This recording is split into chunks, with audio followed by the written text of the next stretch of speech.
Mon édito aujourd'hui s'intitule « Leur modèle en question ». Nous avions évoqué les panafricains, ces pseudo-africains détenteurs de plusieurs passeports, dont celui du pays européen où ils vivent sans activité professionnelle clairement définie. En plus de vivre au crochet de la société, ces rapaces ont à cœur de trouver un autre maître à l'Afrique. Quel vaste programme chimérique qu'est le leur!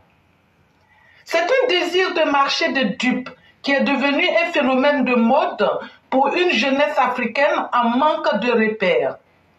On les voit arborer ça et là le drapeau tricolore de ce pays méconnu dont ils ignorent jusqu'à la situation géographique. Chez nous, en Côte d'Ivoire, les militants du PPACI ont été les premiers à le brandir. Ce qui en dit long sur ces partis bancals qui versent dans la provocation avec un sérieux penchant pour une sédition. Ainsi, du Burkina au Mali, de la Guinée à la Côte d'Ivoire, des personnes en manque de reconnaissance et de célébrité font miroiter à des pauvres d'esprit un nouveau maître dont ils ignorent tout. La Russie est le pays le plus vaste du monde. Il se situe entre l'Asie du Nord et l'Est de l'Europe. Il a une superficie totale de 17 125 191 km². Il apparaît clairement que l'extension de son territoire est le dernier de ses soucis. Ce mastodonte. Ses intentions se trouvent donc clairement ailleurs et nous le savons, nous ne sommes pas dupes. Premier pays de la propagande, il a toujours fait corps avec ses différents chefs.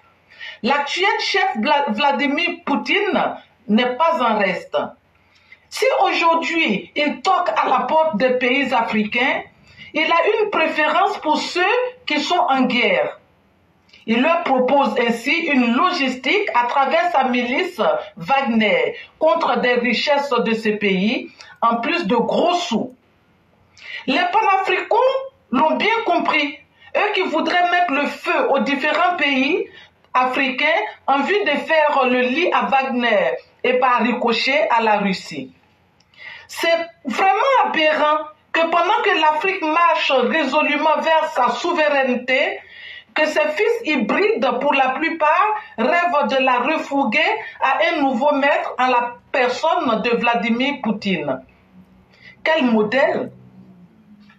Les panafricains semblent si amoureux de leur modèle Poutine qu'ils en oublient la réalité.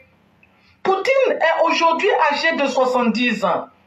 Au pouvoir depuis 1999, il s'y maintient jusqu'à aujourd'hui au prix de passe-passe politiques dont lui seul a le secret. Il confiera le pouvoir à un pantin acquis à sa cause pour un quadriennat pour revenir occuper sa place qu'il n'avait en fait jamais quittée en réalité. Dans ces circonstances, le caïd de Poutine demeure au pouvoir depuis 24 ans, même s'il se réclame que de 20. Qu'en pense Nathalie Yamb et consorts à ce propos? Est-ce un modèle de démocratie? Dans sa quête d'imposer une hégémonie russe aux pays d'Afrique, Poutine peut compter sur Wagner pour baliser ses sentiers. Pour l'instant, des pays comme l'Algérie rêvent d'être pays membres des BRICS. Mais c'est quoi les BRICS? Nous en parlerons la prochaine fois. En tout cas, si la France doit définitivement perdre ses relations avec ses anciennes colonies, alors que ces colonies prennent leur destin pleinement en main. L'Afrique elle-même constitue un vaste marché pour les Africains eux-mêmes. Il faut juste accorder ses violons et le vouloir. Merci beaucoup, Éclaireur Pro-Vérité. Merci à tout l'auditoire de la plateforme Éclaireur Pro-Vérité. À bientôt. Chers mères, c'est à vous que reviennent les remerciements. Quand on voit ce travail que vous venez d'effectuer, vous avez mis en portrait ces individus égarés qui subitement pensent que c'est eux qui peuvent montrer aux Africains le chemin qu'ils doivent suivre. Ils se font appeler panafricains. Comme si eux aimaient l'Afrique mieux que ceux qui vivent en Afrique et qui sont obligés d'affronter le quotidien de nos dictateurs et de ces méchants chefs d'État qui sont là pour tirer leur peuple dans la déchéance. Prenez aujourd'hui un exemple, nous sommes en date du 23 juin 2023. Partout où ces panafricains ont eu de l'auditoire, allez demander aux populations, après 1 an, comment elles se sentent aujourd'hui. Aujourd'hui où je vous parle, là, en date de ce moment, Assimi vient d'envoyer une nouvelle lettre au président Alassane Ouattara pour demander au président de plaider sa cause auprès de la BCEAO. Parce que c'est chaud sur lui. Et vous savez que moi, je ne suis pas là pour faire de flactus voxis. Ce que je dis là, c'est que j'ai vu. Et puis, ça m'a convaincu avant que je vienne vous dire. Avant-hier là, Assimi Goïta a envoyé une lettre à Alassane Ouattara, président de la Côte d'Ivoire, demandant à celui-ci de plaider sa cause auprès de la BCEAO. Mais il faut demander à Assimi Keba, mais pourquoi ne pas dire directement à Vladimir Poutinov de t'aider?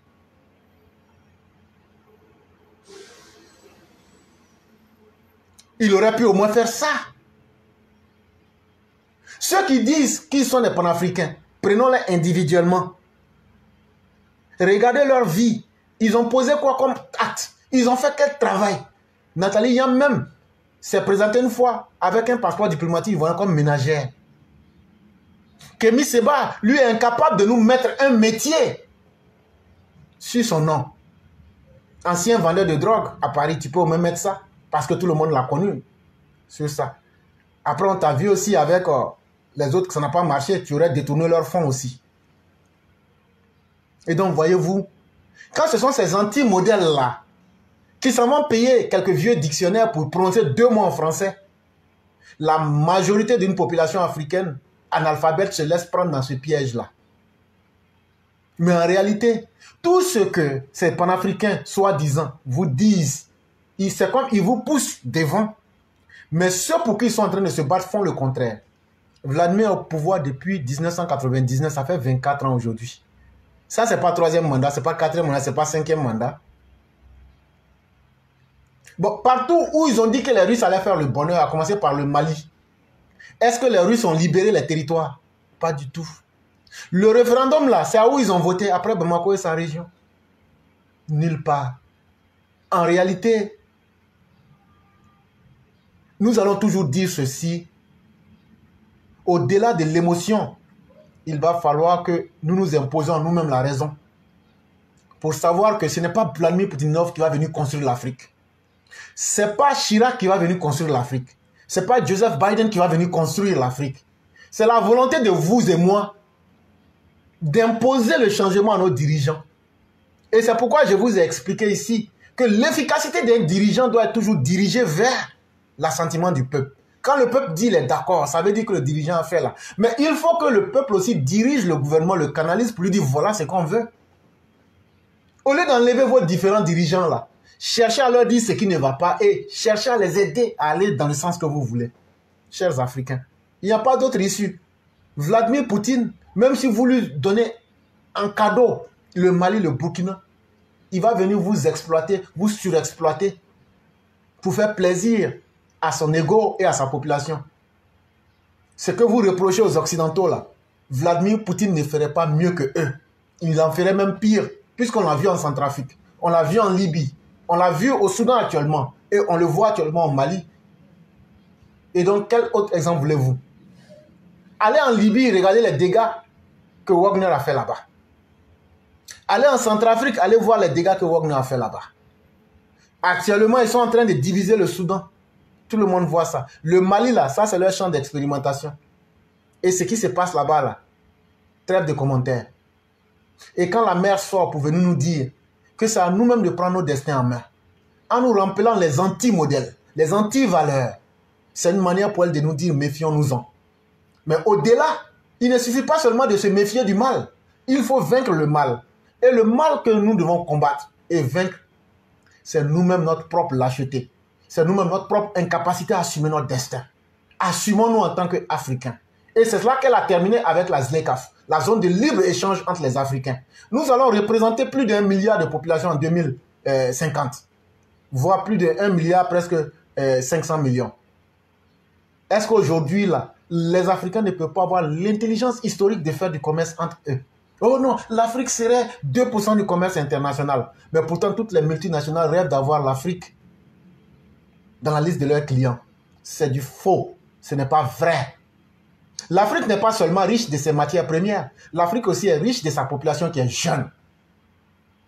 Et cette jeunesse-là, beaucoup voudraient la voir détruite.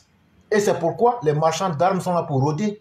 Parce que si cette jeunesse prend conscience, que cette jeunesse se met au travail, que cette jeunesse travaille chaque jour, minimum 8 heures du temps, 5 jours, 40 heures par semaine, cette jeunesse-là va donner un sens à son existence.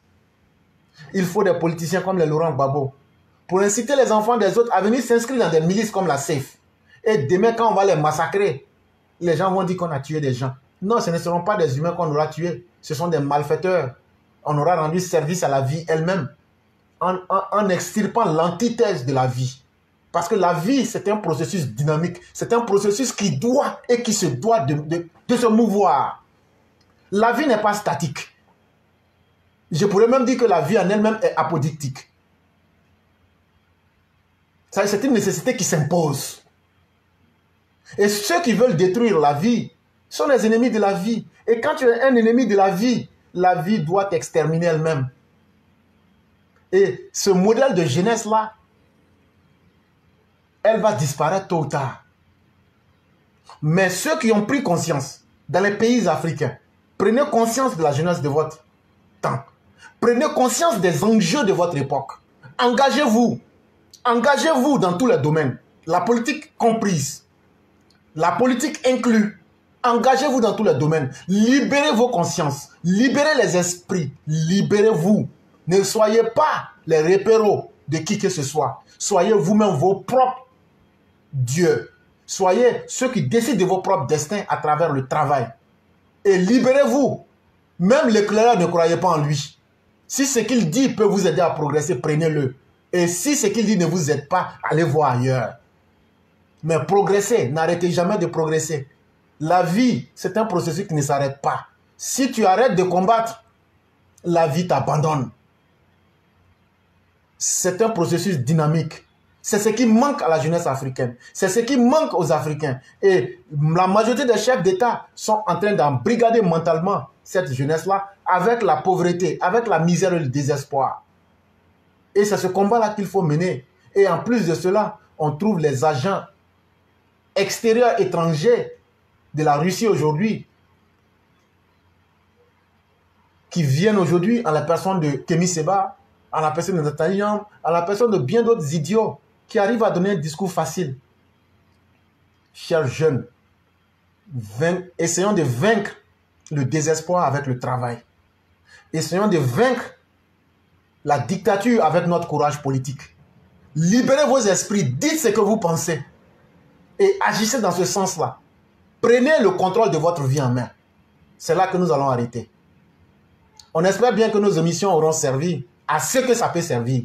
Ceux à qui ça ne va pas servir là, on s'en fout de vous. Même Noé, même là, c'est ce qu'il a fait. Lorsque Sodome et Gomorrhe devraient être anéantis, beaucoup s'étonnent, ils prennent tout, des trucs misérables, miracles, tout, on peut tout expliquer. Il y a des gens qui sont venus et qui lui ont dit, bientôt ce qui va arriver là, et ça ne sera pas un jeu d'enfant. Mais toi, non. Le neveu d'Abraham, c'est qu'on te conseille là. Dans ta famille là, prends ce que tu peux sauver puis pour partir. Abraham appelle sa femme et sa famille. Sa première femme lui dit, tu sais, moi je m'en fous, je m'en tape. Et son fils lui dit, non, non, non, quand les choses vont arriver, moi je vais aller quelque part, j'essaie de me protéger. Entre-temps, il ne faut pas les voir. Ils sont venus. Ils disent qu'ils vont forcément avoir des relations sexuelles avec les deux étrangers qui sont arrivés. Non, le prophète Lot, c'est le prophète Lot, c'est de lui que je veux parler. Les musulmans appellent Lot. Et ceux-là, vous ne les connaissez pas. Ne vous amusez pas. Venez, les femmes qui sont là, allez vous marier. C'est ça la vraie nature de l'humain sur la terre. La procréation. La procréation. Et je crois que Schopenhauer a écrit de très belles thèses là-dessus, où il explique même que l'amour même là, c'est un mécanisme subtil même de la vie pour s'imposer, pour pouvoir progresser. Il dit, allez vers la nature réelle des choses. Venez marier les femmes et arrêtez ce qui est contre nature. Ils n'ont pas cru. Mais à la fin, qu'est-ce qui leur est arrivé? Je saute beaucoup d'histoires, des détails. Quand le vent a commencé à souffler. Ah non, c'est un vent, ça va passer. Après, dans ce vent-là, il y avait du gaz toxique. Après, ils ont commencé à voir comme des gaz d'un volcan. D'ici 5 heures du temps, ils ont tous séché comme si on les avait même dans le ciment. Ça s'est passé sur la terre, là. Les gens cachent, on essaie de mystifier certaines choses. Voilà ce qui s'est passé. Ceux qui veulent mourir, là, vous allez mourir. Parce que la vie même se charge, là. Tout ce qui est contre elle, là, de l'anéantir. Chers jeunes gens, ne soyez pas ennemis de vos propres vies. Soyez du côté de la vie pour qu'elle avance avec vous. C'est ce que nous on a fait. Quand c'était chaud là, c'était gâté là, nous on ne laisse pas la vie. Même s'il faut venir être manœuvre aux États-Unis. Même s'il faut venir laver WC aux États-Unis. Même s'il faut venir être gardien aux États-Unis. Même s'il faut, dans la vie là. La vie c'est comme ta maison qui est en train de brûler. La couleur de l'eau là, ou même l'odeur là, ça ne t'intéresse pas. Tu cherches à t'en sortir. La vie n'est facile pour personne. Et Dieu ne crée personne en lui disant, toi, ta vie sera facile. Même celui que tu regardes, tu dis, sa vie est facile là. Sa vie n'est pas facile. Hein. C'est ce que toi, tu vois là. Mais comme il est là, c'est lui qui est président de la San Ouattara là. Et puis on le voit toujours là. Hey, ce qu'il a subi là, il y a très peu de garçons qui peuvent subir ça. C'est que toi, tu vois qui brille là. Ce qui fait que, ce qui est derrière là, tu connais. Comme on le dit en français, tu connais son fond. Mais toi, ce maquillage-là, tu vois, tu es content, tu dis voilà. Ne choisissez pas de modèle. Soyez vous-même le modèle que les autres vont copier. Dans ta famille, là, s'il n'y a personne qui a eu le CP, là, si toi, tu as eu le CP, là, dans ta famille, là, tu es un modèle. Il ne faut pas regarder la télévision pour te chercher un modèle. Dans ta famille, là, si tu es le premier là, à l'université, là, tu es le modèle. Dans ta famille, là, ou même dans ton village, là, si toi, tu es le premier professeur, tu es le modèle de ton village. Il ne faut pas chercher loin. Dieu ne t'a pas créé par erreur pour que toi, tu regardes quelqu'un d'autre en modèle. Même le Christ, même le prophète de l'islam, même Zarathustra, même d'autres vont dire, mais de quoi ils parlent? Ils n'ont pas dit de les suivre en tant que des modèles. Ils ont dit, nous vous montrons le chemin, à vous de progresser.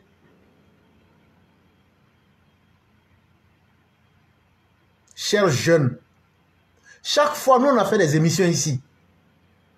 Peut-être dans 10 ans, ou peut-être moins, il y a beaucoup, ou certains qui vont mourir parmi nous. Vous n'allez plus nous entendre. Mais vous allez vous souvenir que sur la toile, il y a beaucoup de choses qui se sont offertes à vous. Mais sachez faire les bons choix. Sachez décider de votre destin. Les jeunes qui sont en Chine, les jeunes qui sont en Occident, les jeunes qui sont aux Amériques sont en train de chercher d'autres alternatives pour que la vie continue.